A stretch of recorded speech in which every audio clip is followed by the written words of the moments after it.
guys, welcome back. My name is Michelle. Welcome to my channel. Today I am doing my October wrap up, and this is the first time since January that I have read more than like 5 books in 1 month. I read 9, DNF'd 1. So I read 8 and tried 1. So yay. So let's get started with all the books that I read in October. The first book that I read was The Poet X by Elizabeth Acevedo. This was a reread for me. I read the ebook of it last year and I gave it 4 stars. This year I listened to the audiobook and I read it for book club. I wanted to reread it so I could remember what it was about and have an actual conversation about it. So I did that and I'm really glad that I listened to it. I still ultimately gave it 4 stars. Even listening to the audiobook this time, which is narrated by the author. I just thought it was really good. What I talked about in book club is that I had issues with the ending. It seems like very cookie cutter for me, which isn't real life. So I had an issue with that, and I had an issue with something else. Hold on, let me give you a synopsis. So The Poet X is about this girl named Ziamora, and she is dealing with a lot of stuff. She's dealing with body image issues, she's dealing with her brother, she's dealing with her parents, especially her mother, and she's dealing with religion or her lack thereof in a very religious household. And I thought it was great that it was about more than one thing. It wasn't just about her relationship with her family. It wasn't just about her relationship with this boy. It wasn't just about a relationship with religion and her brother and all this stuff. It was all of it put together in poetry form. So it was beautiful. However, so she gets into poetry, slam poetry in particular, but never like get to hear her poetry, which bothered me, I guess. So I gave this 4 stars. I gave it 4 stars the first time I listened to it, and I gave it 4 stars this time. So it was good. I liked the narration a lot, especially that it was narrated by the author. I thought it gave it like completely different context. So it was good, 4 stars. The next book that I read was American Royals by Catherine McGee. I loved this. It took me, it was like 500 pages, and for me, I flew through it. Now that I have a baby, it's taking me longer to read things, but I read it in 5 days, I think. It was really good. This is a story about if George Washington had decided to become a monarchy instead of a president. So it follows the Washington family, and basically they're just like privileged assholes.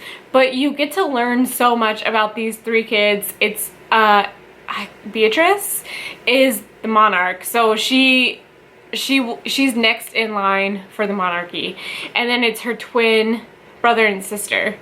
And you just get to learn about their lives and their privilege, and I thought it was great. I thought it was a really good concept. First of all, like, as soon as I heard that this book had been sold and she like tweeted about it, I was like, this sounds amazing. And then all of a sudden it was out and I was like, how did I forget about this book? So I was so glad to read it, and I thought it was great. There was so much drama. It was really fast-paced.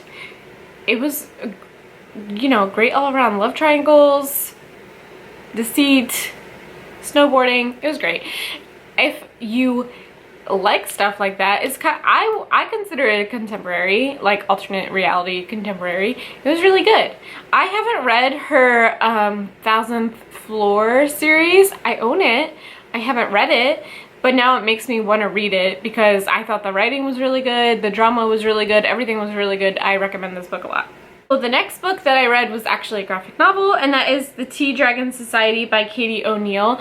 I read this solely because so many other booktubers have read it and I'm going to read it, so I got it out from the library, and it was super cute. It is a juvenile graphic novel, so it was shelved in the juvenile section, and it was really easy to get through. It was super cute. What I loved most about it was the art. It was about the society where they raise tea dragons, and basically it's like, it's about friendship, and it was super cute, and I'm glad I read it. I don't have much to say about it because it was so short, but if you like the art style, I would suggest. It was like 74 pages. I got through it in 10 minutes, so I recommend It was cute. The next book that I read was The Friendzone by Abby Jimenez. And that was wrong, I'm so sorry. I read this because one of my favorite booktubers, who I value her opinion, gave this 5 stars, and I was like, wow, if she loved this, I'm going to love it. I did not love it. I gave it 2 stars. I believe she gave it 5 stars. I gave it 2 stars. I had 20 pages left of this stupid book and I closed it, but I digress. So this book is about this woman who has cystic fibrosis, and she cannot have children, and she is in pain, and she has like 3-week-long periods, and she falls in love with this guy named Josh, who is like a big family man. He wants a big family, so, you know, she doesn't want to be with him because she can never have children with this guy who really wants to have children. Fine, okay, whatever. Everything would have been solved if they would have had like one deep conversation in the beginning of the book, and then this would have been like a 10-page book. But no, it was a 300-page book, and it was so infuriating that they wouldn't just talk to each other. So I did not enjoy this at all. I know what happens at the end, and I know that the author has a note at the end and explains like why she decided to do this, because it happened to her in real life. Fine, whatever. I just don't think it was the best ending that could have happened. Yes, it happened to a friend. I don't think it's super realistic. I didn't like the writing style so much. I just didn't like this. And it's not anything against this booktuber who I love, because I still love her. It's just that I didn't love it, and that's okay.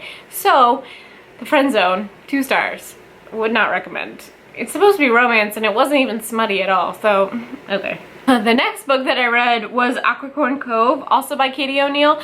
I read this because I love Tea Dragon Society and that artwork, so I wanted to read this one as well. I actually enjoyed this one more.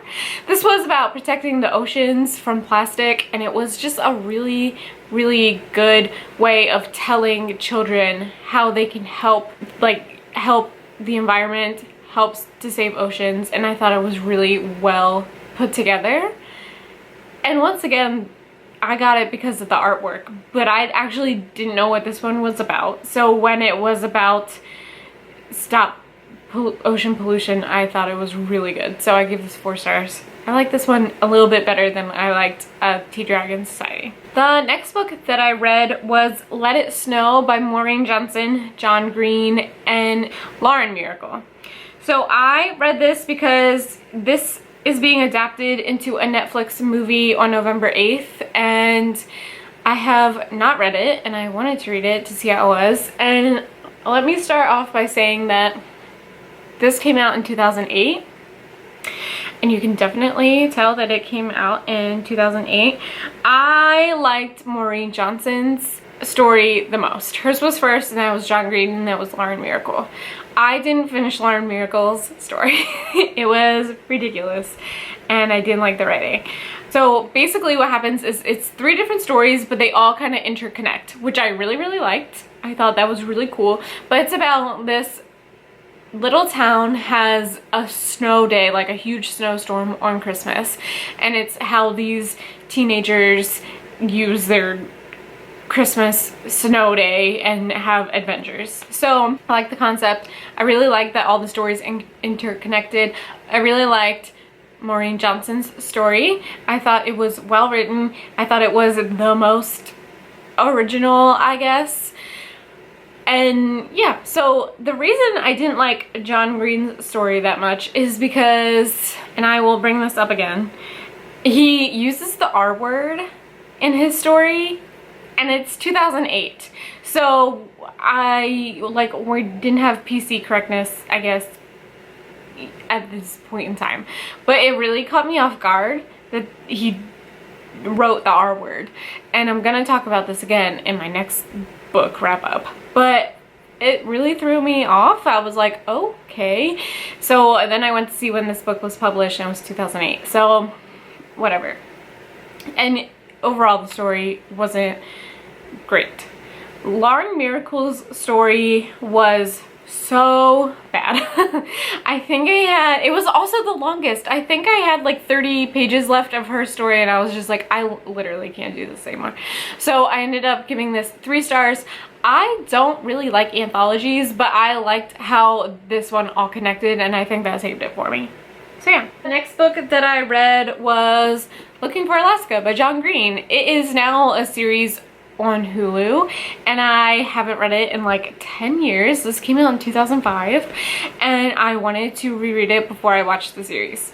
I reread it, I watched the series. I can tell you that both were good.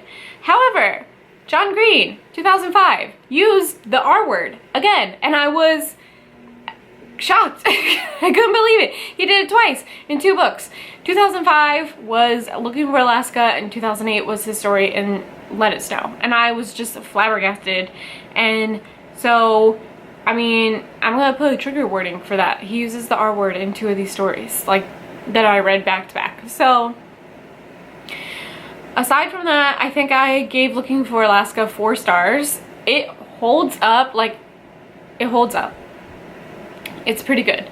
I had forgotten a lot about what happened in this because it had been so long since I read it the first time. So besides the fact that he uses the R word, I thought this was good. This is about a kid named Miles who goes to a boarding school in Alabama, and he's looking for his great perhaps.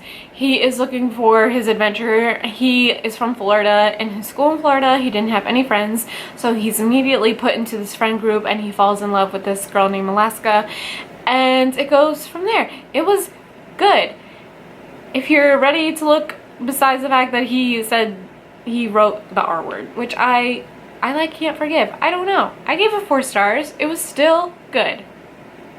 Okay. So finally, I decided, since it was October, that I should read a scary book.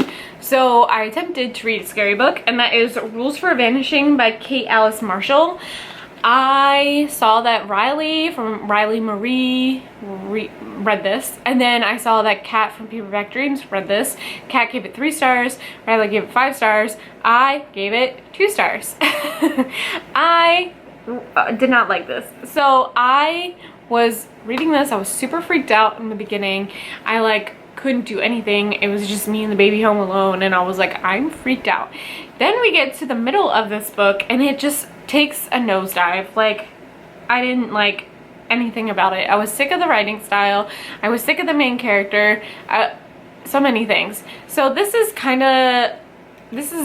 told in a couple different ways. She's at a police station, and she's basically writing down everything that's happened. So it's her first-hand report of what has happened. And then they have like, okay, so video footage of what's happening in the interrogation room, and then they take text messages from what has happened. Yeah, that got a little old. And also there were so many characters in this book that when someone died, I didn't know who it was.